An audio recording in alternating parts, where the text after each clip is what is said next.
Pahirapan po ang pagbiyahe ng tricycle sa Marikina City bago mag-alas 7 ngayong gabi dahil sa pagbaha.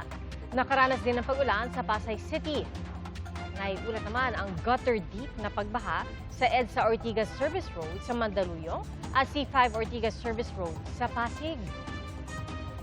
Ay po sa Pag-asa, thunderstorms ang nagpabaha sa ilang bahagi ng Metro Manila.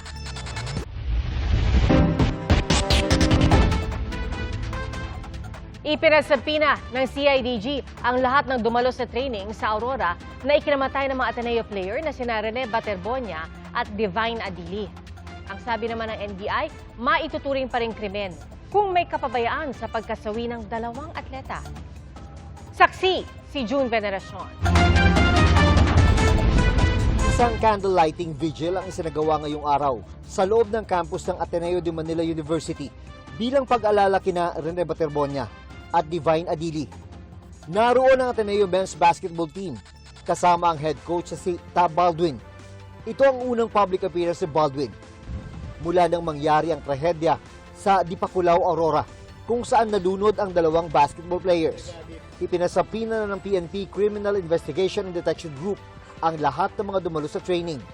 Gayon din ang may-ari ng resort kung saan ginawa ang training, ang lokal na pamahalaan at driver ng bus na sinakyan ng team. Inaalam ng CIDG kung sino ang may criminal liability. The CIDG under the law has contempt powers. We're asking them nicely in the interest of justice kasi may dalawang taong namatay. We wanted it to be always to be an airtight case so that we can also give justice doon sa pamilya. Humiling na rin ang CIDG sa Department of Justice para maglabas ng Immigration Lookout Bulletin Order laban sa mga tinawag nilang persons of interest.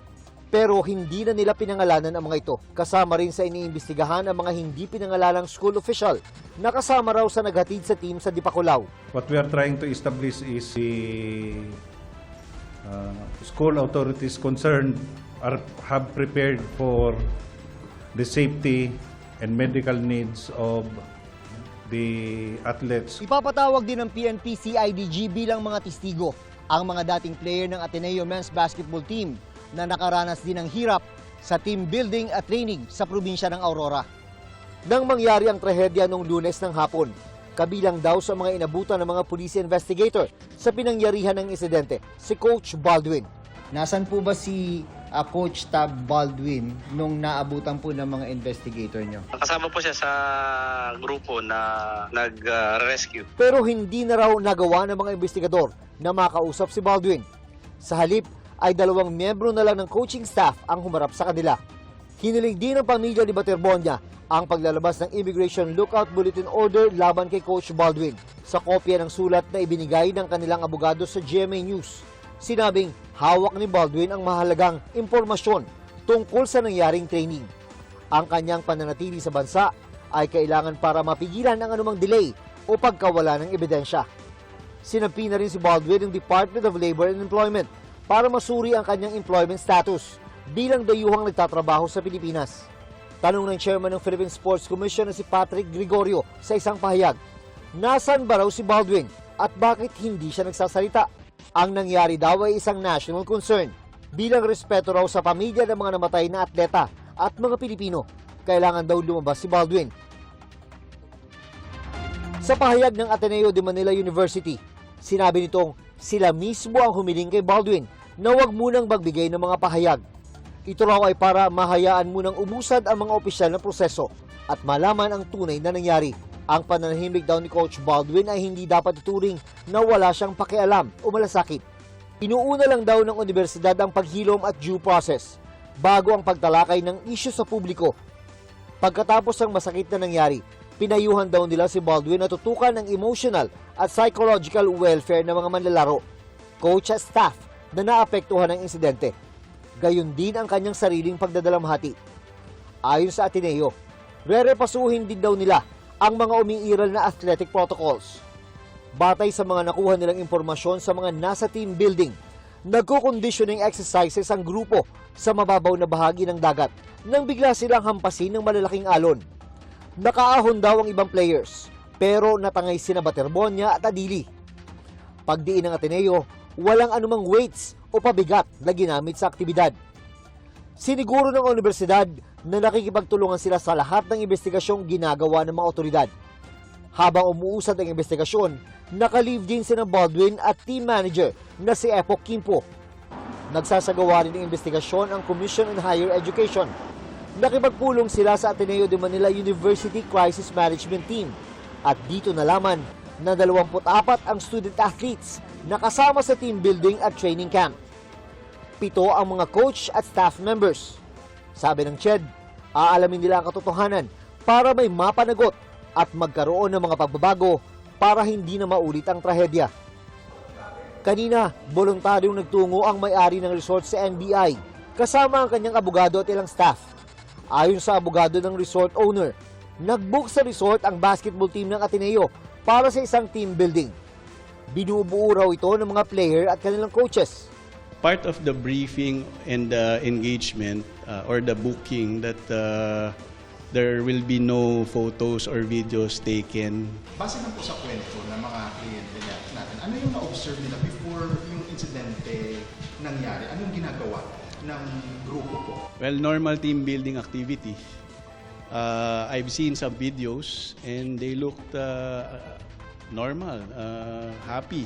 I cannot say that it's an initiation activity or a hazing activity package as team building. I cannot confirm or deny that. Alam daw ng basketball team ng Ateneo ang sitwasyon sa lugar.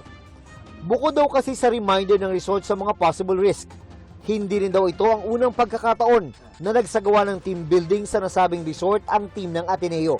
As far as your client is concerned, wala kayong pagkukulang. Of course, all the necessary precautions were there. And again, let me reiterate that this is not the first time that the Ateneo men's basketball team stayed in the resort. They've been booking, I think, for the past 3 years na. Lifeguard. Yes, merong lifeguard. In fact, first responder yung lifeguard nung resort. Ayon sa NBI, nagpadala na sila ng task force para imbestigahang mabuti ang lahat ng mga anggulo. Kahit pa raw sinabi ng Aurora Police na wala silang nakitang indikasyon ng foul play. Sabi ng NBI, kung wala mang foul play, hindi nito nasasagot ang tanong kung ang pagkamatay ni Baterbonia at Adili ay resulta ng kapabayaan sa pagsasagawa ng nasabing training. Sa ilalim ng Article 365 of the Revised Penal Code, ang pagkamatay dahil sa kapabayaan ay isang kriminal na bagay na walang kinalaman sa intensyong makapanakit. Ayon sa NBI, kapag ang aktibidad ay inorganisa at pinahintulutan ng paaralan para sa mga estudyante, ang mga namamahala sa nasabing aktibidad ay may responsibilidad sa pangangalaga sa mga kalahok. Kabilang daw sa mga anggulong titignan ay kung ang panganib ng lokasyon at ang kondisyon ng dagat ay na-assess ng mabuti. Ako si June Veneracion, ang inyong saksi. Inihatid na po patungong airport ang labi ng basketballistang si Rene Baterbonia mula sa Arlington Memorial Chapel sa Quezon City. Ililipad po ang kanyang labi patungong Davao bago siya iuwi sa Agusan del Sur. At sa burol, inalala ng kanyang dating coach at mga kaibigan ang kabutihan ng atleta na may matayog na pangarap para sa kanya at sa kanyang pamilya. Saksi si Jamie Santos. Nakadisplay sa tabi ng kabaong ng Ateneo men's basketball player na si Rene Baterbonia ang dalawa niyang jersey number 2. Alaala ng kanyang gilas sa paglalaro. Saksi sa pagsisikap ni Rene o Bobet sa mga malalapit sa kanya, ang kanyang mentor at coach sa Ateneo de Davao na si Coach Jess. Sobrang bait na bata, sobrang wala siyang, kahit sinong player, wala siyang kaaway. Sa loob ng court, sinusuntok siya, pero siya pa yung nagsisorry, sobrang humble. Nagtungo rin doon para makiramay ang ilang PBA players tulad ni Poy Eram. Gayon din sina Senador Robin Padilla at Senador Bam Aquino. Ayon sa mga abogado ng pamilya Baterbonia, dumalaw rin ang ilang coaching staff at assistant coaches mula sa Ateneo de Manila men's basketball team. Pero hindi pa rin daw nakakapag-usap o humaharap si Coach Tab Baldwin sa pamilya ni Rene. Nagdaos din ng misa ang kanyang pamilya, kasabay ng paghingi ng mga kasagutan at hustisya. Matayog ang pangarap ni Rene hindi lang para sa kanyang sarili, lalong higit pa para sa kanyang pamilya. Sinasabi sa amin is, nagalingan niya sa Ateneo de Manila, kaya para nakademand daw siya na yung mga kapatid niya mapaaral niya. Yun lang, sayang lang kasi nakat short. Sa huling pag-uusap nga raw nila ni Coach Jess, pamilya ang bukang bibig ng atleta. Yun na yung last conversation namin. Sabi sa akin na, Coach, hindi mo na ako uwi ng Davao after 5 years na. Dapat mayaman mo na ako dito para maahon ko sa kahirapan ng pamilya. Salatman sa yaman, busog sa pagmamahalang pamilya ni Rene. Ang kanyang #1 fan sa simula pa lang ay ang ina niyang si Rovelina. Ang kanyang bawat hiyaw, tila nagsilbing enerhiya sa paglalaro ni Rene. At sa pagtatapos ng bawat laban, ang hiling lang rin naman ng isang anak gaya ni Rene ay hindi lang ang tropeyo o ang pagkapanalo, kundi ang mahigpit na yakap ng isang ina. Bagay na hindi na muling magagawa ni Rovelina. Bukod sa pagiging mabuting anak, inspirasyon din si Rene sa mga mahihirap. Bahagi ng 4-piece program noon ng pamilya Baterbonia bago mag-exit sa programa noong 2023 nang mapaunlad na ang pamumuhay. Isa po siyang dating 4-piece monitored child sa Agusan. Tapos naging scholar na siya dahil sa pag-basketball.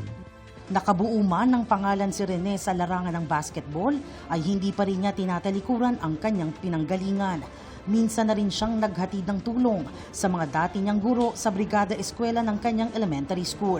Ang tinaguriang Mr. MVP ng rehiyon, true pride ng kanyang hometown. At ng iba pang gaya niyang nangangarap at handang magsakripisyo para sa mga hal sa buhay. Ako si Jamie Santos, ang inyong saksi. Samantala, naibalik na po ang kuryente sa 76% ng mga lugar na naapektuhan ng magnitude 7.8 na lindol sa Mindanao.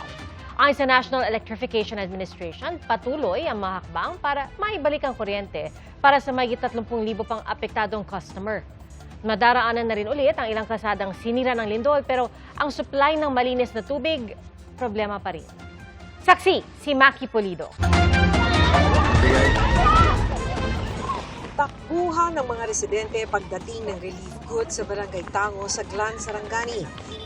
Dinumog ang inihatid na tubig at bigas. Ay, salamat kayo ng pagkaon.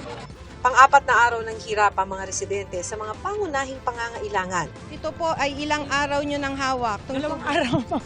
Yan lang po, pagtsagaan na lang po, ma'am. Basta mabasa na lang yung bibig namin sa tubig, okay na sa amin. Diretso ng biyahe mula General Santos City hanggang poblasyon ng Glan, Sarangani matapos magdamagang ayusin ito ng DPWH. Nakatawid na hanggang sa poblasyon ng Glan ang 5 truck ng DSWD na may dalang relief goods. Pero may mga residenteng humihingi pa rin ng tulong sa gilid ng kalsada. Hindi naman daw kasi sila makapunta sa poblasyon dahil wala ng gas sa mga motorsiklo nila at masyadong malayo para lakarin. Aabuti naman ng 100 pesos ang balikang pamasahe. Kailangan po namin yung tubig. Yung deep well po, ang lumalabas ay putik na. Yung mga barangay captains natin nagpuntahan na. So we have started already distributing relief goods to the barangays. Nitong hapon naman, partially opened na ang isang bahagi ng highway na landslide kaya na-isolate mula sa poblasyon ang 8 barangay. Bago yan, kailangang maglakad sa mabatong baybayin para malampasan ang landslide at maabot ang 8 barangay. Binuhat ang ilang motorsiklo para maitawid. Kung low tide daw, tulad ngayon, ay malalakaran ito ng mga residente na gustong malampasan yung landslide dun sa may kalsada. Kaya pagka low tide ay sinasamantala nila yung panahon para may tuloy yung kanilang biyahe. Nakasabay naming maglakad si Margie Morales, principal ng Leonard Young National High School sa Barangay Big Margus. I have to check the school, ma'am, kung anong situation kasi nangingi ng detalye yung DepEd para ma-assess kung pwede pa bang pasukan ng mga bata o hindi. Itong 4 na gusaling ito ay ginagamit ng halos 1,600 na high school students.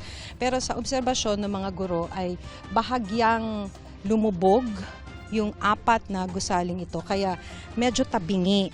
Kaya sana raw ay magsagawa ng inspeksyon ng isang structural engineer para makita kung ligtas pa ba na gamitin ito ng mga estudyante.